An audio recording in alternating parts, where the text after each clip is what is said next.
Hey guys, cheers for tuning in to hopefully what is a quick video. So I want to cover more videos about like using certain hardware and optimization for content creation for video gamers, or rather how I use it. And it makes a good talking point into these type of videos as well. I find it relatable to the content I do. So currently, as a backstory, I currently am using a AMD GPU, which is specifically the 7800 XT. And one of the benefits of this particular generation of card is it has AV1 encoding support.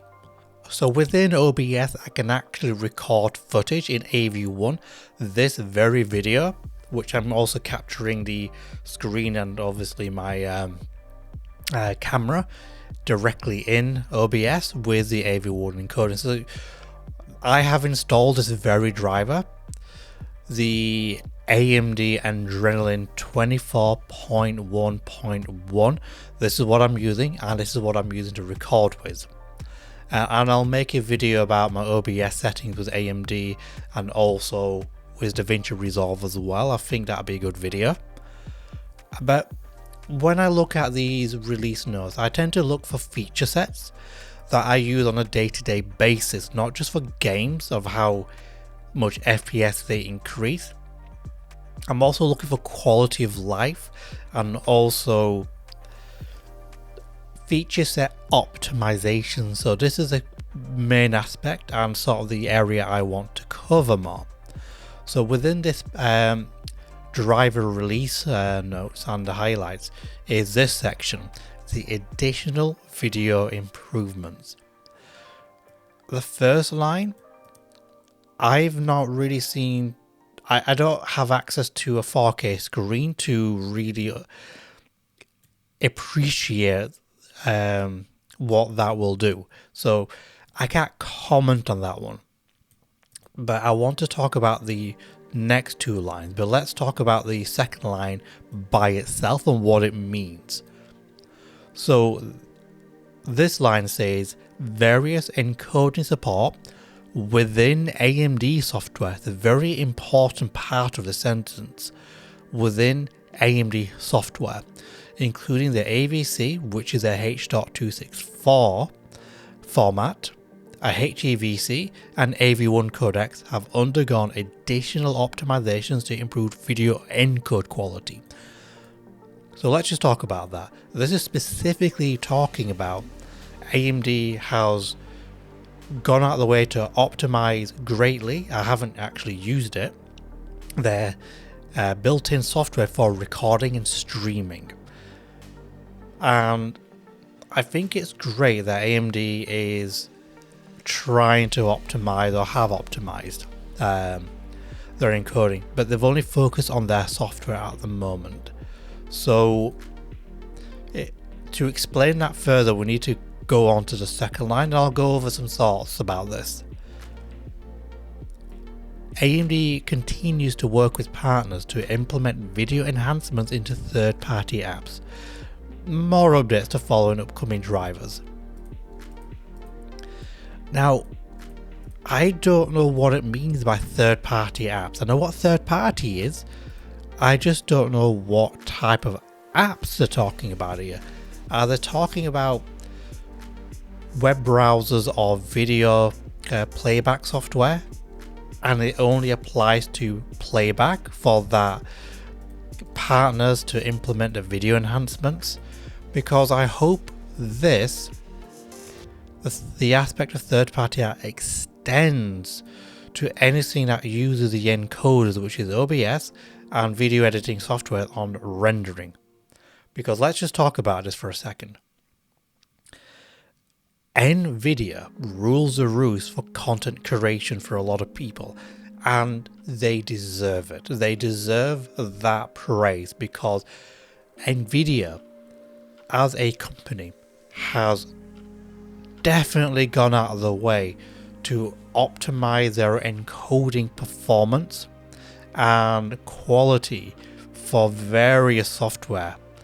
They have a lot more support. OBS really loves NVIDIA in terms of what NVIDIA has given to OBS. They've worked with them to optimize their encoders from the H.264 for recording. I wouldn't really use that for recording these days, but for streaming. NVIDIA's the marriage between the optimization between OBS and NVIDIA that shoots into Twitch is really good. NVIDIA did a lot of work to that, and a lot of streamers really go for NVIDIA because it is the best one. It is actually the best quality, even compared to Intel's offerings as well for this. And if I was a very strong Twitch streamer, I would never look at AMD.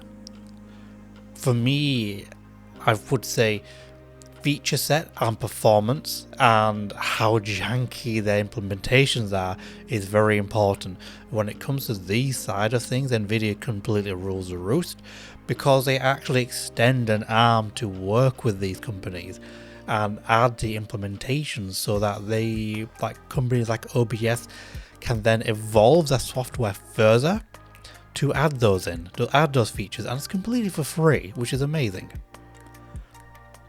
AMD, on the other hand, historically have done nothing. They've kind of just said to a lot of companies, we have this hardware, but it's up to you to do something about it. And it's kind of like these companies really need some assistance. They really need a bit of help from the hardware makers to understand the software. They really need the drivers to talk with the software. And AMD was not there. I had the 5000 series GPU from AMD, which AV1 only exists on the 4000 series NVIDIA cards and the 7000 series cards of AMD. And there's Intel cards as well. But the 5000 series had HEVC. The problem was that AMD went really heavy-handed with HEVC encoding, and they completely ignored the AVC and H.264. That's what it felt like. The problem was, and a lot of people very much like myself were blindsided to the company that made HEVC, that ended up licensing out that encoder, and it was not free. It took a while for OBS, it took a while for YouTube to even accept a uploaded file of that H.265 or HEVC, and same with video encoding software. A lot of free software didn't have access to this until some time in. So AMD was stuck on AVC, which they pretty much just gave up on, really. They lost care about it. And this went on for quite a long time, and this is where people would, they think about what they want to do with their hardware. They want to play video games. These encoding hardware and chips don't matter to that. But if they want to do some content creation, they want to do some streaming, and they just start taking it a bit more seriously, or they want to spend more time doing it, but they want to be very happy doing it. Quality matters. Perception matters. And if they feel like the AMD side of things were letting them down, because my experience with AMD with encoding and decoding, primarily encoding and content creation, has been incredibly temperamental. They have been really bad performance when it came to encoding. OBS always complained about the encoding being overloaded. I really disliked using it, and for a long time I just wasn't recording anything because I couldn't. So it became very frustrating, and that's where I wanted to jump to NVIDIA, because it all worked. Because the softest support was there, the quality was there, the performance was phenomenal, and it's stuff like this which makes people turn away from a company. So why did I go AMD? Well, AV1. That simply was it.